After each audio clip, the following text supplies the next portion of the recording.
Hello everyone, welcome in the free legal series by judicial dream. जैसे कि हमने इस लीगल सीरीज में जो इंडियन कॉन्ट्रैक्ट एक्ट है जो हमने काफ़ी पहले स्टार्ट किया था वो हमने लास्ट सेशन में कंप्लीट कर दिया है। अगर आपने वो लेक्चर्स नहीं देखे हैं या इंडियन कॉन्ट्रैक्ट एक्ट आपने मिस कर दिया है तो उसकी प्लेलिस्ट हमारे चैनल पे अवेलेबल है। सो आप सभी उस प्लेलिस्ट को जाके देख सकते हैं। इसी के साथ आगे से आपके कोई भी लेक्चर्स मिस नहीं हो इसके लिए आप सब्सक्राइब भी चैनल को कर सकते हैं। ठीक है, अगर आपको उन लेक्चर से रिलेटेड या किसी भी लेक्चर या असाइनमेंट पे पर्टिकुलर स्पेसिफिक लेक्चर में भी अगर कोई इशू है then you can put it in the comment box. ठीक है, सो आज जो हम नेक्स्ट अपना एक्ट स्टार्ट करने वाले हैं that is your specific relief act 1963। अब जैसे कि स्पेसिफिक रिलीफ एक्ट सभी स्टूडेंट्स को बहुत ही डिफिकल्ट लगता है, वो क्यों? क्योंकि उसकी लैंग्वेज ऐसी है। जो हमारे पास बेयर एक्ट में लैंग्वेज है दैट इज लिटिल टिपिकल, इसलिए स्टूडेंट्स को उसको समझने में, उसको अंडरस्टैंडिंग करने में और उसको याद रखने में इश्यूज आते हैं। ठीक है, लेकिन हम जैसे हमने इंडियन कॉन्ट्रैक्ट एक्ट को बिल्कुल सिंप्लिसिटी के साथ डील किया है इसी तरीके से हम स्पेसिफिक रिलीफ एक्ट को भी डील करेंगे। ठीक है, तो सबसे पहला जो हमारा आज का जो टॉपिक रहने वाले हैं डिस्कशन के लिए और हमारा एजेंडा रहने वाला है उसमें क्या आएगा, सबसे पहले हम बेसिक्स डिस्कस करेंगे। जिन्होंने मेरी प्लेलिस्ट देखी है इंडियन कॉन्ट्रैक्ट एक्ट के अंदर उनको अच्छे से पता है कि बेसिक्स में हम क्या क्या पढ़ते हैं एंड वो आपके एग्जाम पॉइंट ऑफ व्यू से कितना इंपॉर्टेंट रहता है। इसी के साथ फिर हम मीनिंग एंड स्कोप डील करेंगे इस एक्ट का। फिर हम आज कुछ सेक्शंस पे डील करने वाले हैं that is known as your preliminary part, यानी कि जो पार्ट फर्स्ट जो प्रिलिमिनरी सेक्शंस के साथ डील करेगा दैट इज सेक्शन 1 to 4। ठीक है, इसके बाद हमारा जो ओरिजिनल एक्ट है दैट इज ऑफ 1963, बट इसमें रिसेंटली इन 2018 कुछ अमेंडमेंट करे गए हैं through the specific relief amendment act. तो हम एक बार के लिए उनका बर्ड व्यू लेंगे। इसके बाद जैसे जैसे हम सेक्शंस में उन आगे वाले सेशंस में हम उन सेक्शंस को डील करेंगे उनके साथ हम उन अमेंडमेंट्स को और अच्छे से समझेंगे। सो आई होप आपको आज का हमारा एजेंडा क्लियर हो गया होगा। अब सबसे पहले हम आएंगे बेसिक्स के ऊपर। These basics are very important for your MCQ questions. ये हमने इंडियन कॉन्ट्रैक्ट एक्ट में भी पढ़ा था, हम स्पेसिफिक रिलीफ में भी पढ़ेंगे और इसके बाद भी जो भी हम एक्ट डील करने वाले हैं या अगर आप भी खुद से कोई एक्ट पढ़ते हैं तो ये बेसिक्स आपको हर एक्ट के अच्छे से पता होने चाहिए। ठीक है, तो जो हमारा स्पेसिफिक रिलीफ एक्ट है उसका एक्ट नंबर कौन सा है? Act number 47 of 1963। सभी को ये बेसिक्स अच्छे से ऑन टिप्स याद होने चाहिए। ठीक है, अब हमारे बेयर एक्ट में बेसिकली दो डेट्स दी गई होती हैं। एक होता है जब वो एक्ट ऑफिशियल गेजेट के अंदर नोटिफाई हुआ, जिसे हम बोलते हैं केम इनटू फोर्स की डेट, और एक होती है एसेंट ऑफ प्रेसिडेंट जो जस्ट हमारे एक्ट के नीचे लिखी गई होती है। ठीक है, तो इसका एनफोर्समेंट डेट क्या है? That is 1 March 1964। एक्ट कब का है? 1963 का, बट ऑफिशियल गेजेट में नोटिफाई कब हुआ है? 1964 में, दैट इज 1 मार्च 1964। और इसको प्रेसिडेंट की असेंट कब मिली थी? 13 दिसंबर 1963।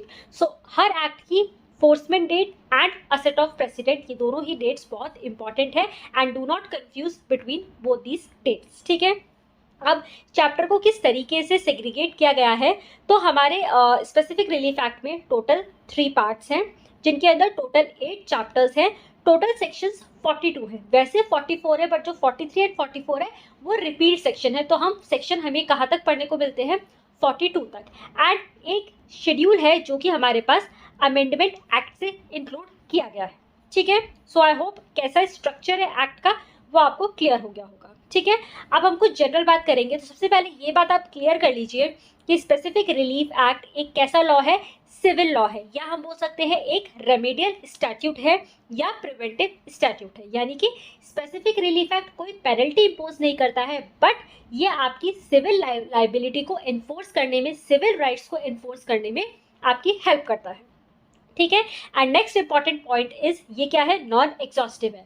नॉन एग्जॉस्टिव मतलब which is not complete in itself, यानी कि जैसे हमने पढ़ा था कॉन्ट्रैक्ट एक्ट भी क्या था? नॉन एग्जॉस्टिव था, यानी कि उसके लिए भी हमको कुछ अदर एक्ट्स में प्रोविजंस देखने जाने पड़ते थे। इसी तरीके से स्पेसिफिक रिलीफ एक्ट में भी एक्सप्रेसली भी वहां पर बताया गया है कि आपको इस पॉइंट के लिए इस एक्ट को रेफर करना है। तो इसलिए हम बोल सकते हैं कि स्पेसिफिक रिलीफ एक्ट अपने आप में क्या नहीं है? संपूर्ण नहीं है, दैट इज कंप्लीट नहीं। ठीक है, सो आई होप आपको ये बेसिक पॉइंटर्स क्लियर होंगे, तो ये सभी स्टूडेंट्स को बाय हार्ट याद करना है। अब स्टार्ट करते हैं हम मीनिंग के साथ। हम स्पेसिफिक रिलीफ क्या होता है वो भी डील करेंगे और स्पेसिफिक रिलीफ एक्ट 1963 क्या है वो भी डील करेंगे। सो स्पेसिफिक रिलीफ का मतलब क्या है?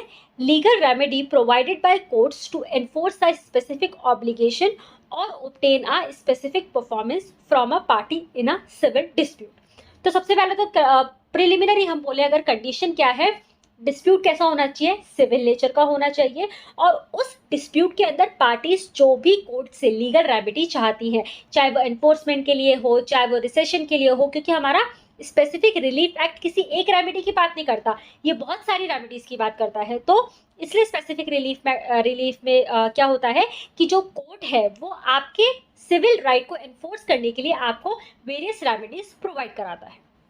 ठीक है, अब स्पेसिफिक रिलीफ एक्ट क्या है? That is your Indian legislation, यानी कि इंडियन लॉ है that governs the principle and procedures for granting specific relief, यानी कि जो variety of specific reliefs available है उनको किस किस सिचुएशन में या क्या क्या रूल्स के अकॉर्डिंगली कोर्ट एनफोर्स कर सकता है या उनको ग्रांट कर सकता है, वो चीज कौन बताएगा? हमारा स्पेसिफिक रिलीफ एक्ट। ठीक है, अब जो स्पेसिफिक रिलीफ का है, जो कॉन्सेप्ट है, ये किस चीज पे बेस्ड है? सो specific relief is an equitable remedy which means it is based on principle of fairness and justice rather than strict legal rules। तो स्पेसिफिक रिलीफ में क्या होता है, ये कोशिश की जाती है कि जो पार्टीज हैं, अगर कोई ब्रीच हुआ है या कोई अगर परफॉर्मेंस नहीं कर रहा है, तो उस सिचुएशन के अंदर पार्टीज को विद बेस्ट ऑप्शंस प्रोवाइड किया जाए और दोनों ही पार्टीज का ये क्या हो, जस्टिस हो। ठीक है, ये क्या होता है? डिस्क्रिशनरी होता है इन नेचर। अगर कोर्ट सर्कमस्टांसेस को देख के, पार्टीज के कंडक्ट को देख के, कॉन्ट्रैक्ट के टर्म्स को देख के डिसाइड करेगा, क्योंकि पार्टी तो क्या है, पार्टी तो कोर्ट के सामने आके कोई भी रिलीफ क्लेम करने के लिए बोल सकती है, लेकिन it is finally the court जो क्या देखेगा कि क्या इस सिचुएशन के अंदर ये रेमेडी सही है या नहीं। सो it is discretionary in nature and the court consider various factors such as nature of the contract, conduct of the parties and the practicality of enforcing the relief before granting specific relief। ठीक है, तो हमारे पास options बहुत सारे हैं कि हम court से जाके रेमेडीज मांग सकते हैं, बट वो रेमेडीज क्या कोर्ट देगा या नहीं देगा, that is the final call of the court. ठीक है, और ऐसी रिलीफ देने के पीछे क्या एम होता है? So it aims to restore the party to the position he or she would have been in if the contract or agreement had been perform as agreed. तो बेसिक पर्पस क्या है कि जो पार्टीज अगर contract का performance जैसा agreement हुआ था वैसे अगर परफॉर्मेंस हुआ होता, तो पार्टीज जिस पोजीशन में होती उनको उसी पोजीशन में लेकर आना हमारे स्पेसिफिक रिलीफ एक्ट का पर्पस है। ठीक है, सो आई होप अब आपको अंडरस्टैंडिंग हो गई होगी कि हम स्पेसिफिक रिलीफ एक्ट क्यों पढ़ रहे हैं एंड ये एक्ट कितना इंपॉर्टेंट है, सिर्फ हमारे एग्जाम पॉइंट ऑफ व्यू से नहीं, हमारी जनरल लाइफ के अंदर भी कितना ज़्यादा इंपॉर्टेंट है। अगर हमें यही नहीं पता कि हमारे रिलीफ्स क्या है, अगर हमें ये नहीं पता कि अगर ब्रीच होता है तो हम कोर्ट के पास जाकर क्या क्या रेमेडीज क्लेम कर सकते हैं, then it will be of no use. ठीक है, इसी के साथ अब हम नेक्स्ट डील करेंगे scope. So specific relief act सिर्फ कुछ रेमेडीज ही नहीं कवर करती है, बाकी इसका बहुत ही ज़्यादा वास्ट स्कोप है। जैसे जैसे हम इसकी रेमेडीज़ को डील करेंगे आपको पता लगेगा कि स्पेसिफिक रिलीफ एक्ट ना तो सिर्फ इमूवेबल प्रॉपर्टी या मूवेबल प्रॉपर्टी से रिलेटेड रेमेडीज़ आपको अवेलेबल कराता है, इसके अलावा अगर कोई टॉर्ट है, कोई कॉन्ट्रैक्ट है, उन सब चीज़ों से भी रिलेटेड आपको जो है रेमेडीज़ प्रोवाइड की जाती है। तो जो हमारा मेजर जो एरिया है जो स्पेसिफिक रिलीफ एक्ट कवर करता है, उसमें हमारे पास क्या क्या चीज़ें आती हैं, तो ये चार्ट आपका बहुत ही इंपॉर्टेंट रहने वाला है क्योंकि आगे हम इसी वे के अंदर अपना एक्ट को कवर करने वाले हैं। ठीक है, सबसे पहला आता है recovery of possession, that is section 5 to 9, यानी कि अगर आपका मूवेबल या इमूवेबल प्रॉपर्टी को कोई गलत तरीके से हथिया लेता है या आपको पोजेशन रिकवर करना है, तो उसके लिए आप कोर्ट में जाकर किस सेक्शन में वो क्लेम कर सकते हैं, वो कहाँ दिया गया है, 5 to 9 में। इसके अंदर आपका मूवेबल प्रॉपर्टी भी इंक्लूडेड रहता है एंड इमूवेबल प्रॉपर्टी भी इंक्लूडेड रहता है। ठीक है, तो पहले आपने यही देखा कितना बड़ा स्कोप है। सेकेंड आता है स्पेसिफिक परफॉर्मेंस, जो डील करता है हमारे सेक्शन 10 to 24 में, यानी कि कोई ऐसा कॉन्ट्रैक्ट है, आप सामने वाली पार्टी तो चाह रही है कि ये कॉन्ट्रैक्ट कैंसिल हो जाए, लेकिन अगर आप चाहते हैं कि उस कॉन्ट्रैक्ट पे स्पेसिफिक परफॉर्मेंस हो, यानी कि जैसा अग्री किया था वैसे ही पार्टीज अपनी ऑब्लिगेशन फुलफिल करें, तो इस केस के अंदर आप कोर्ट के पास जाकर क्या रेमेडी क्लेम कर सकते हैं और क्या आपका केस उन रेमेडीज में कवर होगा या नहीं, that is your section number 10 to 24। Next आता है रेक्टिफिकेशन। अगर आपने सेक्शन 26 में डील किया गया है। अगर आपने इंडियन कॉन्ट्रैक्ट एक्ट का सेशन देखे होंगे तो वहां हमने एक टर्म पढ़ी थी ratification, but that ratification and this is rectification, दोनों में बहुत डिफरेंस है, इसलिए इन दोनों टर्म्स को मिक्सअप नहीं करना है। रेक्टिफिकेशन मतलब क्या होता है, अगर ऐसी कोई गलती है यानी कि रेक्टिफाई करना, यानी कि ऐसी कोई अर्थमेटिकल या मैथमेटिकल या ऐसी कोई गलती है जो कि कॉन्ट्रैक्ट के फेस पे दिख रही है और जिससे हम जस्टिस सिक्योर नहीं कर पा रहे हैं, तो उसको रेक्टिफिकेशन करने के लिए भी कोर्ट में जाया जा सकता है। ठीक है, नेक्स्ट आता है recession, that is section 27 to 30। सो हमने रिसेशन का कॉन्सेप्ट जब इंडियन कॉन्ट्रैक्ट एक्ट में डिस्कस किया था तब भी हमने स्पेसिफिक रिलीफ एक्ट का रेफरेंस लिया था। तो इसी तरीके से हमारे पास स्पेसिफिक रिलीफ एक्ट में भी rescission as a remedy available है। रिसेशन मतलब जो अग्रीव्ड पार्टी है वो वॉइडेबल कॉन्ट्रैक्ट को क्या करा सकती है, रिसाइन करा सकती है। ठीक है, नेक्स्ट आता है cancellation, that is section number 31 to 33। Cancellation किसका होता है, कॉन्ट्रैक्ट्स का नहीं होता, कैंसिलेशन होता है इंस्ट्रूमेंट्स का। सो देख रहे हैं आप अभी तक हमारे पास क्या क्या कवर हुआ, movable immovable property, contracts and instruments. इसके बाद आता है हमारे पास declaratory decree, that is section 34 and 35, जहां पर किसी पर्सन के राइट्स को अगेंस्ट द वर्ल्ड डिक्लेयर किया जाता है कि ये पर्सन के पास ये राइट है, so that is your declaratory decree. And finally injunction, that is section number 36 to 42। Injunction मतलब क्या होता है, ये आपके कोड ऑफ सिविल प्रोसीजर में भी रहता है, बट यहाँ वहां पर दूसरा इंजंक्शन है। यहाँ पे जो इंजंक्शन की हम बात कर रहे हैं इसमें क्या होगा आपके पास में, इधर आप किसी को कुछ करने से रोक रहे हैं या जो उसको करना चाहिए वो करने के लिए बाउंड कर रहे हैं। तो ये सारे स्पेसिफिक रिलीफ्स हैं जो कि एक पर्सन, एक अग्रीव्ड पर्सन कोर्ट में जाके एज अ रिलीफ क्लेम कर सकता है। ठीक है, recovery, specific performance, rectification, recession, cancellation, declaration and injunction. अपने आने वाले लेक्चर्स के अंदर हम एक एक सेक्शन को बहुत ही अच्छे से डील करेंगे। सो आई होप अभी आपको स्कोप और मीनिंग क्लियर हो गया होगा। अब हम स्टार्ट करेंगे part number 1, that is your preliminary. हमने पढ़ा था कितने पार्ट से, 3 पार्ट से। तो पार्ट नंबर 1 जो है वो प्रिलिमिनरी के साथ डील करता है, that is your section number 1 to 4।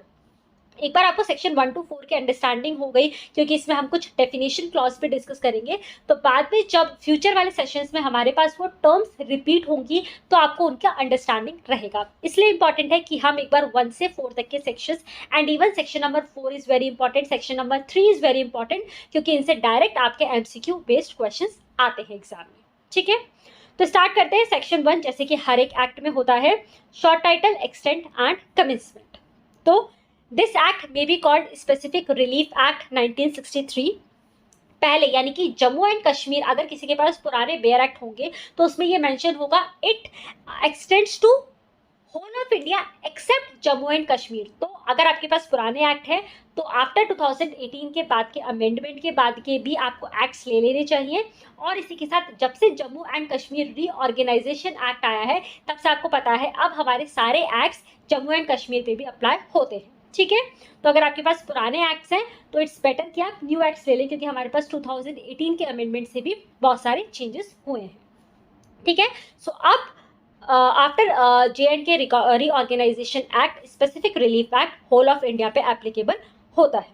Next आता है it shall come into force on such date as central government may by notification in official gazette appoint.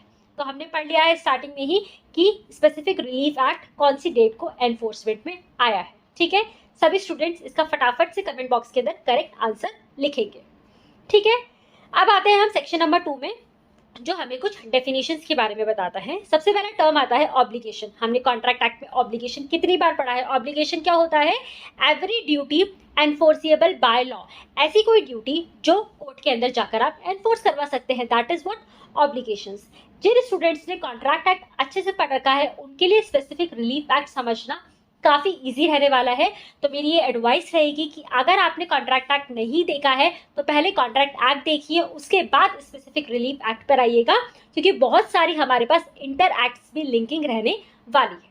ठीक है, नेक्स्ट टर्म आता है हमारे पास सेटलमेंट। अब इसमें क्या है, सेटलमेंट का मतलब क्या है, मीन्स एंड इंस्ट्रूमेंट, क्योंकि हमने बात करी थी कैंसिलेशन, तो कैंसिलेशन किसका होता है, इंस्ट्रूमेंट का होता है। तो अब इंस्ट्रूमेंट का क्या चीज़ है, instrument other than a will or codicil as defined by the Indian Succession Act, whereby the destination or devolution of successive interest in movable or immovable property is disposed of or is agreed to be disposed of. ठीक है, यानी कि कोई ऐसा instrument जिसके through क्या हो रहा है, किसी मूवेबल या किसी इमूवेबल प्रॉपर्टी को या तो डिवाइड किया जा रहा है या डिवाइड करने के लिए अग्री किया जा रहा है। बट इसमें क्या नहीं आएगा, ऐसा इंस्ट्रूमेंट जो क्या है, विल है या कोडिसाइल है, और जो कहाँ डिफाइंड है, इंडियन सक्सेशन एक्ट के अंदर, यानी कि आपका विल और कोडिसाइल सेटलमेंट की डेफिनेशन में कवर नहीं होता है। इसके अलावा अगर कोई भी ऐसा इंस्ट्रूमेंट है जो ऐसी प्रॉपर्टी को या उसके अंदर जो इंटरेस्ट है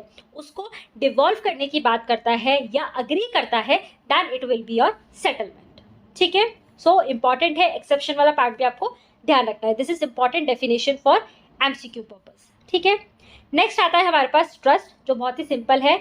same meaning as in section 3 of the Indian trust act and includes an obligation in the nature of a trust within the meaning of chapter 9 of that act। यानी कि इंडियन ट्रस्ट एक्ट के अंदर जो भी definition दी गई है that same will apply to this act also।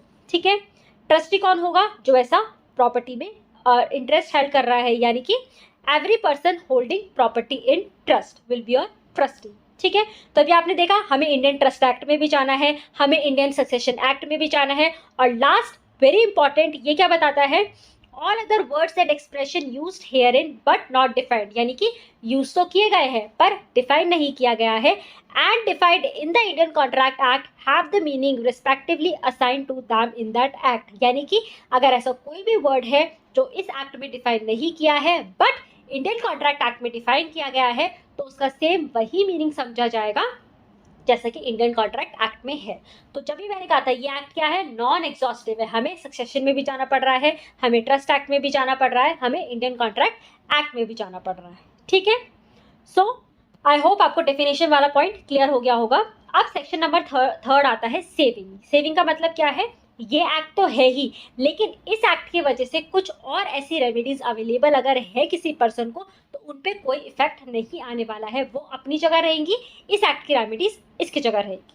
ठीक है, so except as otherwise provided herein, nothing in this act shall be deemed, क्या, पहला, to deprive any person of any right to relief other than specific performance which he may have under any contract। यानी कि simple मतलब क्या है, अगर हमारे Indian contract act में इस एक्ट के अलावा कोई अदर रेमेडी है, जैसे वहाँ पे डैमेजेस है, कंपनसेशन है, एंटिसिपेटरी ब्रीच हुआ है तो उसके लिए कंपनसेशन है, तो अगर उस कॉन्ट्रैक्ट से और कोई भी रिलीफ आप क्लेम कर सकते हैं अदर देन स्पेसिफिक परफॉर्मेंस, तो उसको स्पेसिफिक रिलीफ एक्ट किसी भी तरीके से अफेक्ट नहीं करेगा, बार नहीं करेगा। ठीक है, एंड सेकेंड आता है to affect the operation of Indian registration act on documents, यानी कि जिन डॉक्यूमेंट्स के लिए रजिस्ट्रेशन कंपलसरी है as per Indian registration act, तो उन डॉक्यूमेंट्स को भी ऐसा स्पेसिफिक रिलीफ एक्ट कोई भी अफेक्ट नहीं करेगा। यानी कि यहाँ पर इंडियन कॉन्ट्रैक्ट एक्ट के अंदर अगर आपके पास कोई रेमेडी, कोई रिलीफ अवेलेबल है arising out of the contract, तो आप वो भी क्लेम कर सकते हैं, और इंडियन रजिस्ट्रेशन एक्ट के ऑपरेशन को भी स्पेसिफिक रिलीफ एक्ट टच नहीं करता, इफेक्ट नहीं करता। ठीक है, एंड फाइनली और section number 4, this is also very important, specific relief to be granted only for enforcing individual civil rights and not enforcing penal laws. ठीक है, स्टार्टिंग में हमने बेसिक्स में डील किया था, Indian specific relief act is a civil law, यानी कि civil remedy provide करता है, पीनल रेमेडी नहीं। सो यही सेक्शन नंबर 4 में बताया गया है, special relief can be granted only for the purpose of enforcing individual civil right, यानी कि उस अकेले पर्सन की, इंडिविजुअल के सिविल राइट को एनफोर्स करने के लिए रेमेडी प्रोवाइड की गई है, and not more the mere purpose of enforcing a penal law. This is not a penal law, this is a civil law. ठीक है, सो आई होप आपको सेक्शन 1 to 4 क्लियर हो गए होंगे, एंड इसी के साथ हमारे बेयर एक्ट का पार्ट फर्स्ट कंप्लीट होता है। ठीक है, नेक्स्ट सेशन से अगर आज किसी के पास बेयर एक्ट नहीं भी है, तो नेक्स्ट सेशन से प्लीज अपने बेयर एक्ट्स अपने साथ लेके बैठे, हर लेक्चर के लिए, हर एक्ट के लिए दिस विल अप्लाई।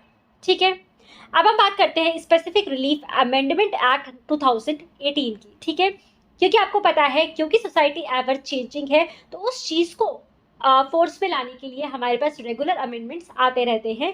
तो इसी तरीके से एक 2018 का अमेंडमेंट आया था under the specific relief act. ठीक है, जिसने काफ़ी सारे प्रोविजंस में चेंजेस करे, काफ़ी सारे न्यू प्रोविजन इंसर्ट करे, काफ़ी प्रोविजंस को सब्स्टिट्यूट करा। ठीक है, तो इस एक्ट का नाम क्या था, एक्ट नंबर 18 ऑफ 2018 फोर्स में कब आया? 1 अक्टूबर 2018 एंड असेंट ऑफ प्रेसिडेंट कब मिली? 1 अगस्त 2018। तो आपको इस एक्ट के ये तीनों डेट्स भी याद करने हैं, ठीक है। अब हमारे पास स्पेसिफिक रिलीफ अमेंडमेंट एक्ट से 3 तरह के चेंजेस हुए। पहला था अमेंडमेंट, ठीक है। पहला क्या था? अमेंडमेंट मतलब कुछ लिखा था सेक्शन में, उसकी जगह उसको सब्स्टिट्यूट कर दिया कुछ नई वर्डिंग्स के साथ। सेकेंड आया हमारे पास सब्स्टिट्यूशन, यानी कि कोई सेक्शन पहले से एग्जिस्ट कर रहा था, अभी क्या किया है, उसको पूरा न्यू सेक्शन में चेंज कर दिया है। And third is newly inserted, यानी कि ऐसे सेक्शन एग्जिस्ट करते ही नहीं थे, अब उनको टोटली न्यूली इंसर्ट किया गया है, ठीक है। तो स्टार्ट करते हैं। सबसे पहले जो छोटे मोटे अमेंडमेंट्स हैं, ये इतने इंपॉर्टेंट नहीं है जितना आपका न्यूली इंसर्टेड और जो सब्स्टिट्यूटेड सेक्शंस है वो इंपॉर्टेंट है। ये जब हम सेक्शंस भी डील करेंगे तब भी हम इनको डिस्कस करेंगे, अभी ये सिर्फ आपका एक बर्ड व्यू है, ठीक है। तो सेक्शन 6 सबसेक्शन 1 के अंदर क्या चेंज हुआ है? जो रेड है ये आपके पहले के वर्डिंग्स थे, जो ग्रीन है that is your new inserted words. वहां पर जब आप सेक्शंस पढ़ेंगे तब आपको और क्लैरिटी आएगी, ठीक है। तो वहां था ही और एनी पर्सन, जिसको सब्स्टिट्यूट किया गया है through whom he has been in possession और any person। अभी सिर्फ जो मैं बोल रही हूँ वो सुनना है और जो सामने लिखा है वो देखना है। जब हम इन सेक्शंस को डील करेंगे तब अमेंडमेंट्स को वापस से पढ़ने वाले, ठीक है। सेक्शन 11 सबसेक्शन 1, जहाँ क्या था पहले? कॉन्ट्रैक्ट में in the description of the court, अब इसको क्या कर दिया है? Contract shell. सेक्शन नंबर 15 के अंदर आफ्टर एफ क्लॉज के बाद में एक नया क्लॉज इंसर्ट किया गया है that is F A. Section 16 में ए एंड सी जो क्लॉज है उसके अंदर कुछ आपके अमेंडमेंट्स किए गए हैं। सेक्शन नंबर 19 के अंदर सी क्लॉज के बाद में नया क्लॉज इंसर्ट किया गया है दैट इज सी ए। 19 जो सेक्शन 19 जहाँ से आपका स्टार्ट होगा उससे पहले की सब हेडिंग को क्या किया गया है? चेंज किया गया है। तो वो हेडिंग पहले क्या थी? Discretion and powers of court थी, जिसको अब चेंज करके क्या कर दिया गया है? सब्स्टिट्यूटेड परफॉर्मेंस ऑफ कॉन्ट्रैक्ट्स, ठीक है। सेक्शन नंबर 21 जहां पहले था ईदर इन एडिशन टू और इन सब्स्टिट्यूशन ऑफ, इसको सब्स्टिट्यूट करके क्या कर दिया गया है? सिर्फ in addition to. Section number 25 के अंदर जहां पहले आपका था आर्बिट्रेशन एक्ट 1940, अभी उसको चेंज करके कर दिया गया है arbitration and conciliation act 1996। And finally section number 41 जहां आपके क्लॉज एच के बाद एक नया क्लॉज ऐड किया गया है that is what? Clause H A. तो ये बहुत ही सिंपल से अमेंडमेंट्स हैं। ये जब आप पढ़ेंगे क्लॉजेस को तब आपको उन्हीं के साथ में सेक्शंस के साथ में समझ आ जाएगा। अब सब्स्टिट्यूशन, यानी कि यहाँ पर पहले सेक्शन 10 की जगह पहले भी कुछ सेक्शन 10 अवेलेबल था, एग्जिस्ट करता था, लेकिन अब उस सेक्शन को टोटली चेंज कर दिया गया है। तो वो हमारे पास ऐसे 3 सेक्शन है, सेक्शन 10, सेक्शन 14 एंड सेक्शन 20। और मैं बोलूँ तो ये तीनों ही सेक्शंस आप बोल सकते हैं आपके की सेक्शंस है एसआरए के अंदर, ठीक है। इनको बहुत ही ध्यान से पढ़ना है। तो जब हम इनके टॉपिक्स को डील करेंगे, इनके सेशंस को डील करेंगे, तब हम इनको बहुत ही अच्छे से डिस्कस करेंगे। सेक्शन 10 अब क्या हो गया है? Specific performance in respect of contract. Section 14 बताता है ऐसे कॉन्ट्रैक्ट्स जो कि स्पेसिफिकली एनफोर्सिएबल नहीं है। सेक्शन 20 बताता है सब्स्टिट्यूटेड परफॉर्मेंस ऑफ कॉन्ट्रैक्ट, यानी कि जिस पर्सन के साथ कॉन्ट्रैक्ट किया था उसके अलावा कोई और अगर आपने पर्सन से परफॉर्मेंस ली है तो उसका क्या इफेक्ट रहेगा। एंड फाइनली न्यूली इंसर्टेड, आपको पता है जब भी एक्ट्स के अंदर न्यू सेक्शंस इंसर्ट होते हैं तो उसके अंदर ए बी सी इस तरीके से सेक्शंस को ऐड किया जाता है ताकि सेक्शंस की नंबरिंग चेंज ना हो। तो इसी तरीके से जो हमारे पास ए बी सी इस तरीके नंबरिंग वाले सेक्शंस हैं that is your newly inserted. तो सबसे पहला सेक्शन है सेक्शन नंबर 14A जो पहले एग्जिस्ट नहीं करता था, थ्रू द अमेंडमेंट 2018 इनको इंसर्ट किया गया है, जो डील करता है कि कोर्ट अगर चाहे तो एक्सपर्ट्स एंगेज कर सकता है।